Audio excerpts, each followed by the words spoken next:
So, I wanted to talk a little bit about what happens here when a soul contract comes to an end, and really just my experience um, with that personally. So, soul contracts are something that you enter into before you are here physically in this plane. Um, and I'm sure I'll make a video specifically just about that. But when it comes to soulmates and progressing forward and learning lessons, it's interesting to see how it actually plays out in life. um, I like to think of it kind of as this like imagine you and all of your friends were in a room before you embarked on your mission on your lifetime, this one currently, and you play this amazing game of D&D, but it's just like the bare bones. You don't have any of the in between stuff, any of the story, any of um, the good and the bad parts of it.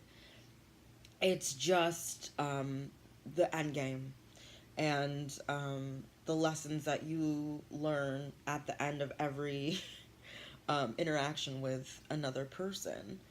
And you and your friends were like so stoked on that game. You're like, okay, but what if we took it a step farther and lived it? um, and I get that that's like it's just how I picture it because it's easier for me to understand it that way. And so, not everybody that you enter contracts with will be there for your whole journey. That would be a lot of people.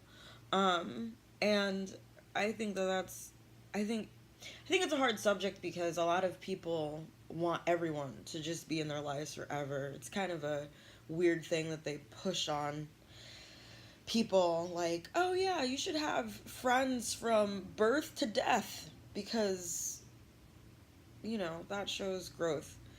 Um, Not that there aren't those relationships, but it shouldn't be every relationship you have.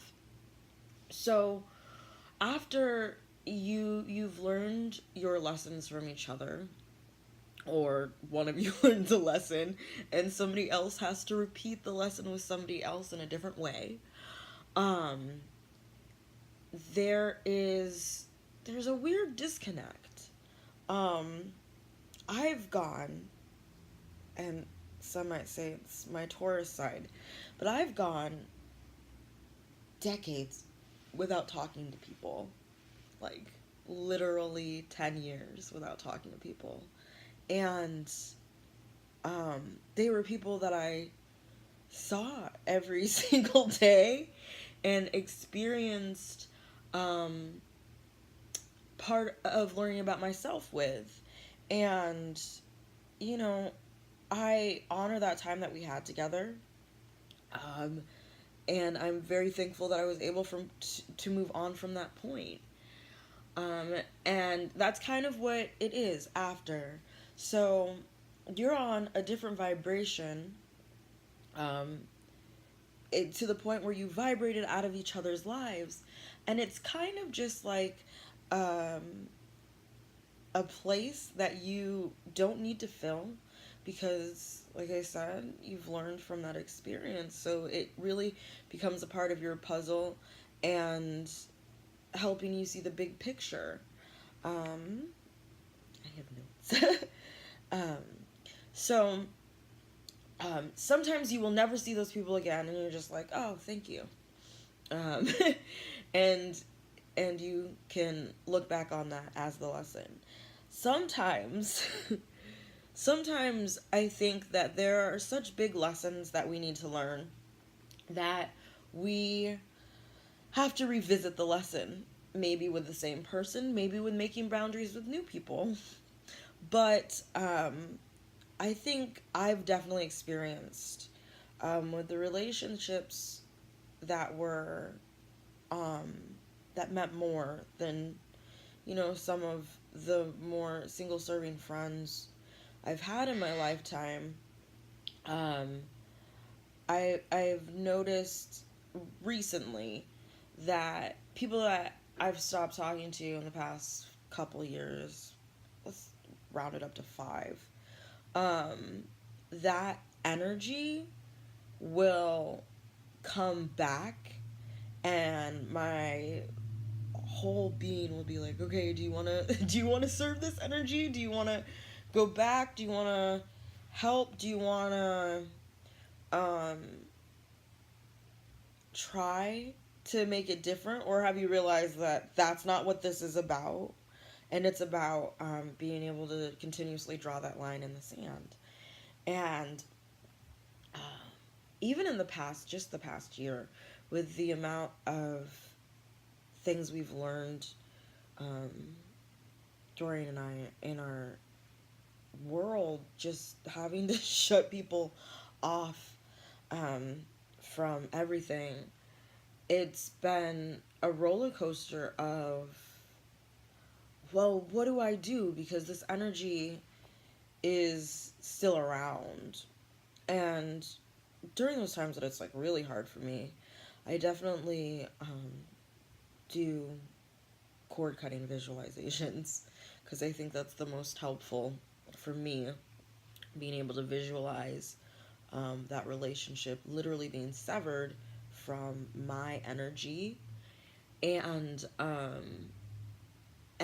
I also have been a lot quicker to say, oh, hey, this is reminding me that I don't serve this. This does not serve me.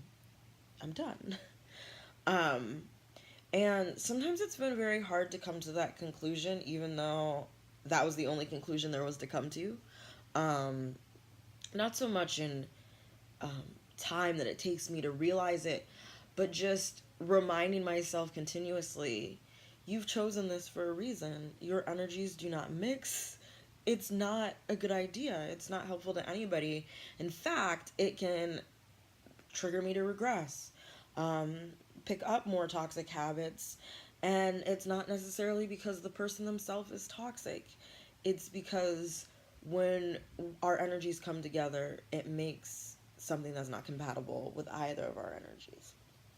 So, um, I think in most of the relationships that I've had, I've cut those people out, and then continuously to cut them out mentally when I need to, because it's one of those things that either they come up, or there's somebody who comes around who may be new, but their energy is already that energy. And that's what it is. It's understanding that that energy, that's like the other energy that you don't go with, won't be serving to you in this moment.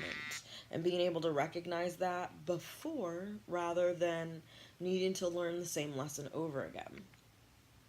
Um, so really, both of these come to a place of growth, and it's good to remember that we are continuously growing. Um, when I think about these or meditate on um, just my relationships with people, because it's not, I go through spurts of being really social and then kind of needing to come back to myself, realign, figure some stuff out. Is this serving me? Is this not serving me? Um, and by serving, I don't even mean in a positive way. I mean, maybe this person is here so I can understand this aspect and what it triggers in me. So when you're looking for things that serve you, try not to just stick to, this is positive this way, this is positive this way, this is positive this way. Yes, it's positive, but is it forcing you to grow? And not in an extreme way, because I know people will get carried away the other way. I have. I'll be like, not caring at all, just going for it continuously. Be like, well, I'm out of my comfort zone, so this is good. And you have to dial it back from that too. So, acknowledging your growth in multiple ways, understanding that you're able to let people go and they've helped you on your journey and that you don't need to continuously be connected to them, and also um, knowing from a shorter distance of emotional time that there are lessons that you have to continuously reestablish, which is also showing that you've grown because now you can differentiate what you need to have and what you don't.